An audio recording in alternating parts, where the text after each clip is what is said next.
South ఇండియాలోనే అతి తక్కువ ధరలకి రత్నాలనందించే ఏకైక సంస్థ 6JVR.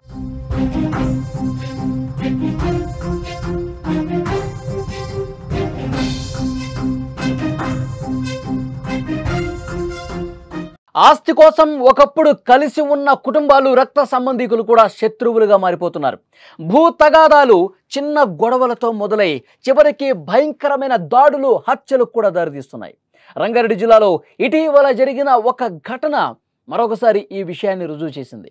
దాయాదుల మధ్య ఉన్న భూ వివాదం గొడ్డళ్ళు, కత్తుల దాడికి దారి తీసి చివరికి ఒక యువకుడు ప్రాణం బలిగొంది. ఈ దారుణ ఘటన రంగారెడ్డి జిల్లాలోని ఇబ్రహీంపట్నం పోలీస్ స్టేషన్ పరిధిలో దండు మైలారం గ్రామంలో జరిగింది. భూమి కోసం జరిగిన ఘర్షణ గొడ్డళ్ళు, కత్తుల వరకు వెళ్ళింది. ఈ దాడిలో ఒక యువకుడు చనిపోయాడు. అతని భార్యతో పాటు ఇంకొంతమంది తీవ్రంగా గాయపడ్డ పరిస్థితి. ఈ ఘటన ఆ గ్రామంలో చుట్టుపక్కల ప్రాంతాల్లో తీవ్ర కలకలం రేపినటువంటి పరిస్థితి ఉంది. ఈ దారుణానికి అసలు విషయం కుటుంబంలో ఉన్నటువంటి భూ వివాదమే. గుడేటి నరసింహ, యాదయ్య, మల్లయ్య, జంగయ్య అనే నలుగురు అన్నదమ్ములకు మొత్తం 18.12 ఎకరాల భూమి ఉంది. నరసింహ, యాదయ్యలకు తమ వాటా కన్నా 11 గుంటల భూమి ఎక్కువ ఉంది. ఈ విషయమే కుటుంబంలో గొడవలకు కారణమైంది. కొంతకాల క్రితం యాదయ్య మరణించడంతో ఈ వివాదం వారి కుమారుల మధ్యకు వచ్చింది.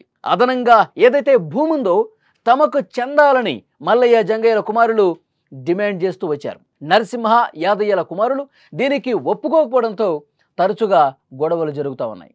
ఈ ఏడాది ఈ వివాదం పోలీస్ స్టేషన్ కూడా వెళ్ళింది. పోలీసులు కేసు నమోదు చేశారు. వాళ్ళ మధ్య వివాదం సద్దుమణుగుతుంది అని చెప్పి అందరూ ఆశించారు. కానీ ఎక్కడా కూడా ఉపయోగం లేదు. రంగంలోకి దిగినటువంటి ఇబ్రహీంపట్నం ఆర్డీఓ ఈ వివాదాస్పద భూమిలోకి ఎవరు వెళ్ళకూడదని ఆదేశాలు కూడా ఇచ్చారు.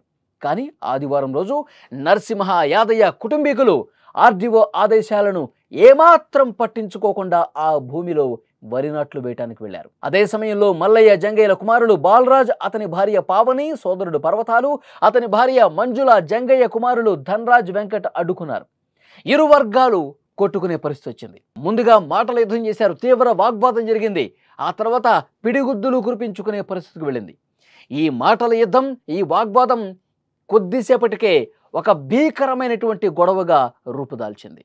నరసింహ, యాదయ్య కుటుంబీకులు విచక్షణ రహితంగా గొడ్డళ్ళు తీసుకొచ్చారు. కత్తులతో మల్లయ్య, జంగయ్య కుటుంబాల మీద దాడికి తెగబడ్డారు. ఈ దాడిలో తీవ్రంగా గాయపడిన బాలరాజును వెంటనే ఆసుపత్రికి తీసుకెళ్లారు. అయితే అప్పటికే అతడు చనిపోయినట్లుగా వైద్యులు నిర్ధారించారు. బాలరాజు భార్య పావని, సోదరుడు పర్వతాలు, అతని భార్య మంజుల, వెంకట్ కూడా ఈ దాడిలో తీవ్రంగా గాయపడ్డారు. వారిని వెంటనే ఇబ్రహీంపట్నంలోని లిమ్స్ ఆసుపత్రికి చేర్చారు. గాయపడ్డ వారిలో మంజుల పరిస్థితి విషమంగా ఉండటంతో ఆమెను మెరుగైన వైద్యం కోసం హైదరాబాద్లోని ఒక ప్రైవేట్ ఆసుపత్రికి తీసుకెళ్లారు. ఈ ఘర్షణలో ఇంకొక వర్గానికి చెందిన 5గురికి కూడా గాయాలు అయినట్లుగా పోలీసులు వెల్లడించారు.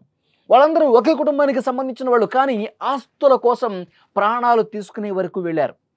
తమ బిడ్డలపై దాడి జరిగిందని తెలుసుకున్న బాలరాజ్ తండ్రి హాస్పిటల్కు చేరుకున్నాడు. ఒకసారి తండ్రి ఏం మాట్లాడుతున్నారో మీరు కూడా వినండి.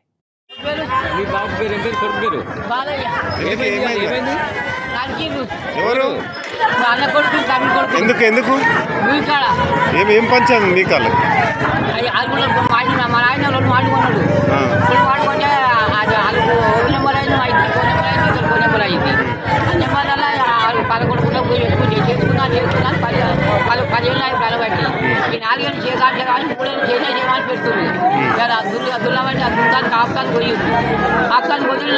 ఎవరెవరు వాళ్ళ పేర్లు? బాలయ్య, బాలిగాడు, చిట్టిగాడు, మీకేమైతారు?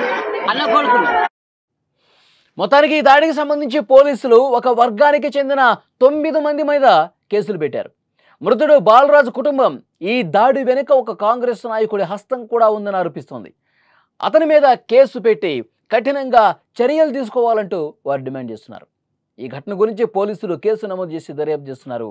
గ్రామంలో ఎలాంటి అవాంఛనీయ ఘటనలు జరగకుండా కట్టుదిట్టమైన భద్రతను ఏర్పాటు చేసినటువంటి పరిస్థితి ఉంది. ఓవరాల్గా ఈ కేసుని ఒకే కుటుంబానికి సంబంధించిన వాళ్ళు, అన్నదమ్ముల వరసయ్యే వాళ్ళు ఆస్తుల కోసం ప్రాణాలు తీసుకునేటువంటి పరిస్థితి ఉంది. ప్రాణాలు తీసుకోవటం గత కొన్ని రోజులుగా ఈ వివాదాలు వాగ్వాదాలు జరుగుతున్న ఒకసారి పోలీస్ స్టేషన్కి వెళ్ళింది, అక్కడ ఆర్డీఓ వరకు వెళ్ళింది, అక్కడ పంచాయతీ పెట్టారు. ఈ భూమిలోకి ఇది తేలే వరకు ఎవరు కూడా ఇక్కడికి రావద్దు అని చెప్పి స్పష్టమైనటువంటి ఆదేశాలు అధికార యంత్రాంగం నుంచి కూడా ఉన్నాయి. కానీ వీళ్ళు ఎక్కడా వినిపించుకోవాలా. ఆ ఆస్తి మాదంటే మాది, మాదంటే మాది, ఈ భూమి మీద మాకే హక్కు ఉందని చెప్పి సొంత అన్నదమ్ములే గొడవలకు పాల్పడి కత్తులు దూసుకునే వరకు వెళ్ళింది. అంటే ఆస్తుల మీద ఉన్న ప్రేమ, పూర్తిగా బంధాలని కూడా మనం అన్నదమ్ములం, ఒక కుటుంబాలకు సంబంధించినటువంటి వ్యక్తులు మనం ఏదైనా సమస్య ఉంటే కుటుంబంలో మాట్లాడుకొని ఒక పరిష్కారం తెచ్చుకోవాలి. కానీ ఈ విధంగా గొడవలు పడటం ఏంటి అని ఆ గ్రామంలో ఉన్న పెద్దలు కూడా చాలాసార్లు సర్ది చెప్పే ప్రయత్నం చేశారు. కానీ ఆస్తుల మీద ఉన్నటువంటి వ్యామోహం ఈ మానవ సంబంధాలను కూడా పూర్తిగా తుదముట్టించేసినట్టు పరిస్థితుంది, పూర్తిగా తుడి చేసినటువంటి పరిస్థితి ఉంది. డబ్బు ముందు, ఆస్తుల ముందు మాకు ఏది ఎక్కువ కాదు అనుకుంటే ఈ విధంగా ప్రాణాల మీద వచ్చే అవకాశం ఉంటుంది. ఈ విధంగా ప్రాణాలు తీసుకునే వరకు అవకాశం ఏర్పడింది. సో డెఫినెట్గా ప్రస్తుతం పోలీసులు కేసు నమోదు చేసుకున్నారు, దర్యాప్తు చేస్తూ ఉన్నారు. ఎవరైతే దాడులు చేశారో వాళ్ళని అరెస్ట్ చేసేటువంటి పరిస్థితి ఉంది. కానీ ఒకటి మాత్రం గుర్తుపెట్టుకోవాలి, ఈ ఆస్తులు శాశ్వతం కాదు. మనుషులు, మానవ సంబంధాలు, ప్రేమలు ఇవి మాత్రం శాశ్వతంగా ఉంటాయి. దీన్ని పదిలపరుచుకోవాలి. ఆస్తుల కోసం వెంపర్లాడి ఈ విధంగా దాడులు చేసుకోవటం ఏంటి అంటూ ఆ గ్రామస్తులు కూడా ఈ ఇరు కుటుంబాల మీద మండిపడుతున్నటువంటి పరిస్థితి ఉంది.